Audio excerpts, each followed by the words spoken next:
Hello friends, എല്ലാവരെയും ഈ വീഡിയോയിലേക്ക് സ്വാഗതം ചെയ്യുന്നു. ഇന്ന് ഞാനിവിടെ കാണിക്കുന്നത് ക്രാങ്ക് റീകണ്ടീഷൻ ചെയ്യുന്ന ഒരു വീഡിയോ ആണ് കാണിക്കുന്നത്. അത് ലെയ്ത്തിലാണ് അത് വർക്ക് ചെയ്യുന്നത്.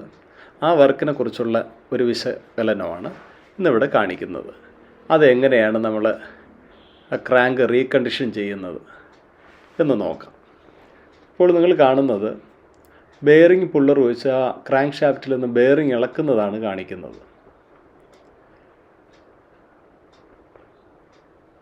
ഹൈഡ്രോളിക് പ്രസ്സിൽ വെച്ച് ആ ബെയറിങ് ഇളക്കുന്ന ആ ഒരു സൈഡ് ബെയറിംഗ് ഇളക്കുന്ന രണ്ട് ബെയറിംഗ് വരും. ക്രാങ്ക് ഷാഫ്റ്റിൽ രണ്ട് ബെയറിംഗ് ആണ് വരുന്നത്. അതിൻ്റെ ബെയറിംഗ് ഇളക്കുന്നതാണ് നിങ്ങൾ കാണുന്നത്. ഒരു ബെയറിംഗ് ഇളക്കി കഴിഞ്ഞു. ഇനി ക്ലച്ച് സൈഡിലെ ആ ബെയറിംഗ് ആണ് ഇളക്കുന്നത്. അപ്പോൾ രണ്ട് ബെയറിങ്ങും ഇളക്കി. ഇതാണ് മെയിൻ ബെയറിങ്. ഇത് ടൈമിംഗ് സ്പ്രോക്കറ്റ്. രണ്ട് ബെയറിങ്ങും ഇളക്കി വച്ചു കഴിഞ്ഞു.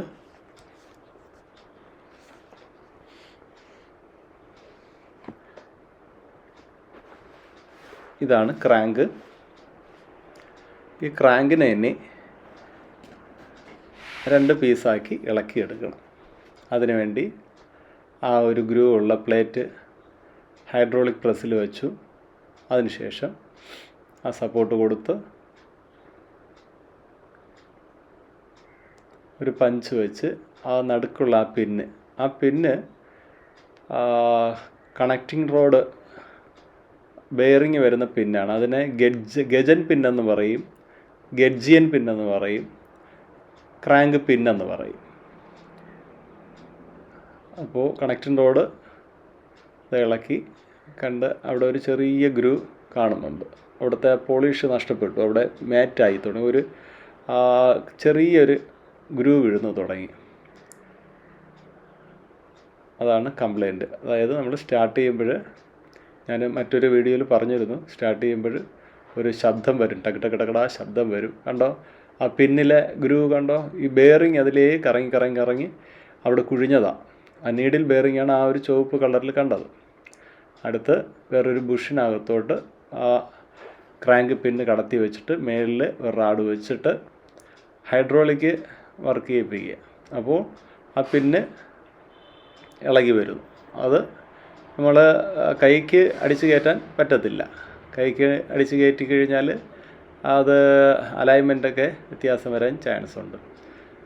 ചിലരിത് കൈക്കൊക്കെ തട്ടിക്കയറ്റുന്നത് കണ്ടിട്ടുണ്ട്.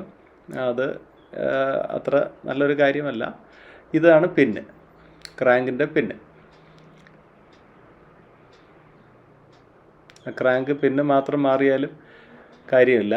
ആ സെറ്റ് മാറുന്നതാണ് ഏറ്റവും നല്ലത്. അത് കണ്ടോ, ആ ഓയിൽ പോകുന്ന ആ ഹോളാണ് ഇപ്പോൾ ക്രാങ്ക് ഷാഫ്റ്റിനകത്തൂടെ ക്ലച്ച് സൈഡിൽ കൂടെ ഓയിൽ പമ്പ് വഴിക്ക് ഇതിനകത്ത് കയറും. ഇതിനകത്ത് കയറി കണക്റ്റിംഗ് റോഡിലേക്ക് ആവശ്യമായ ഓയിൽ ഈ ഹോളിൽ കൂടി വന്നുകൊണ്ടിരിക്കും.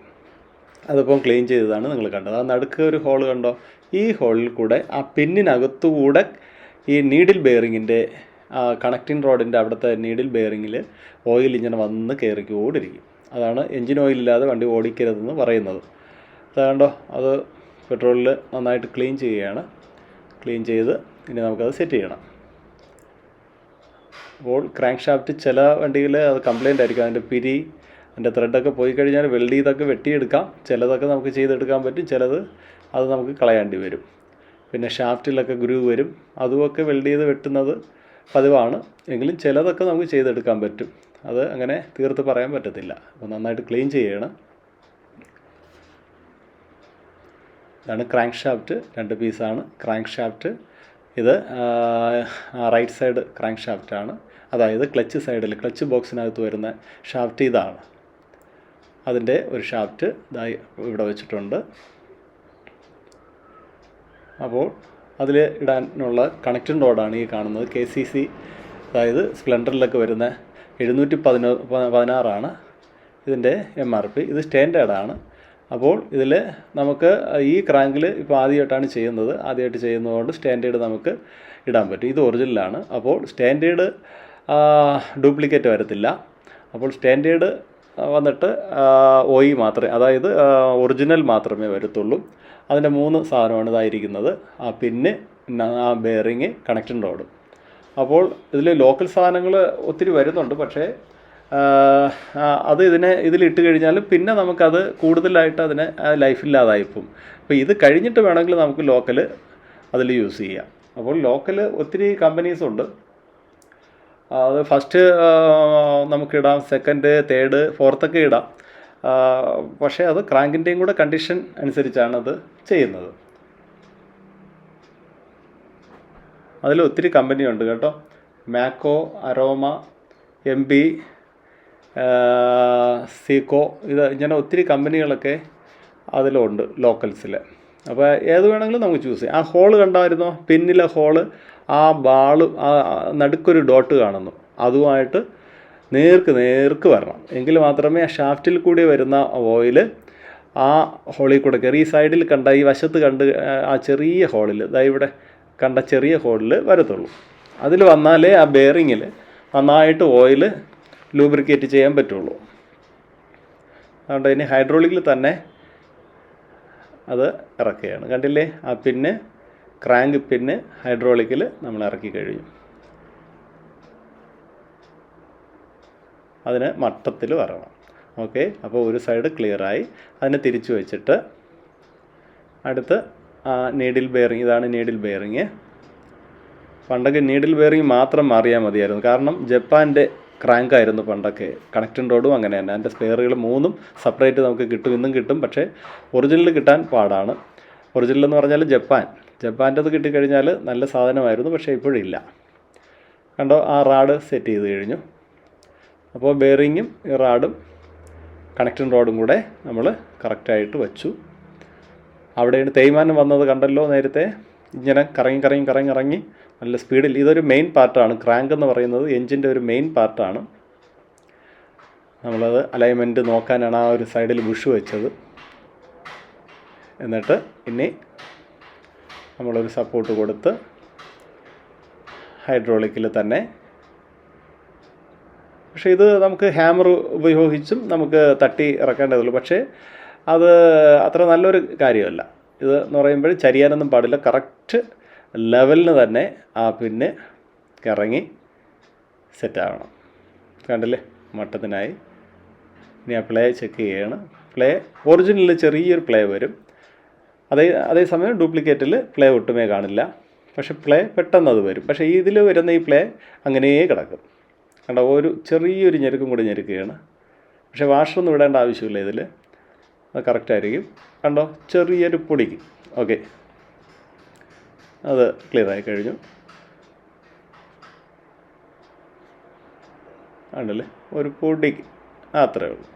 നമുക്ക് കണ്ണിൽ വലിയ പ്ലേ പോലെ തോന്നും. പക്ഷേ അങ്ങനെ ശബ്ദമൊന്നും വരത്തില്ല.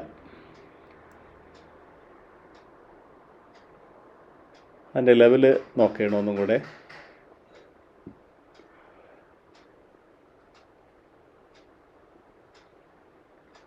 കണ്ട, അലുമിനിയത്തിൻ്റെ ഒരു പീസ് വെച്ച് അതിൽ ചെറിയൊരു തട്ട് കൊടുക്കും. കാരണം അതിൽ ചെറിയൊരു അലൈൻമെൻറ്റ്.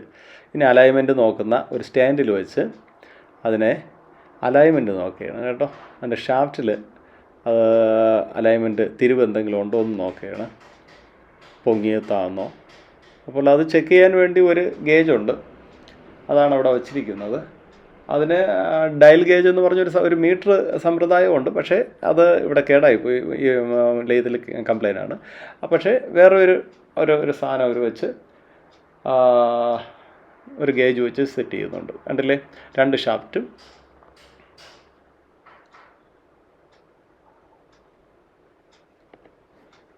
സീറ്റിംഗ് ഗേജ് വെച്ച് അവർ കറക്റ്റ് ചെയ്ത് എടുക്കുകയാണ്.